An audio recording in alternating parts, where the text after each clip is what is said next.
Куда бы ты ни шел, тебе нужно быть как птица, летящая на ветру, хотя бы духовно. Становиться художником — учиться различать свою цену и ценность. Цена — то, что вешают на тебя окружающие, и то, сколько они готовы заплатить, в то время как ценность — это то, как ты проходишь сквозь мир. Будучи прикованным к постели, как далеко ты сможешь протянуть свою руку, и как много создашь, если в ней окажется карандаш. Грифель сточится раньше, чем каждая стена палаты наполнится звуком.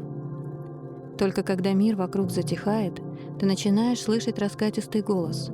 Кровь слоняется по скользким коридорам, жаберные разветвления легкие раскалываются на два материка, чтобы спасти ее от засорения каплями птицами. Под ними вода. В зеркале копия лунной воронки, которая скоро столкнется со своим оригиналом. Рябь ослепляет кита. Он выныривает из ртутной ванны, и чем выше прыжок, тем громче скрип пустых носилок. Напряжение усиливается карканьем скрипок.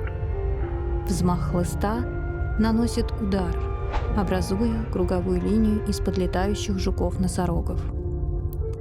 Крутя два таких кольца, я настраиваю фокусировку бинокля, направленного в окно отеля нерожденных слов.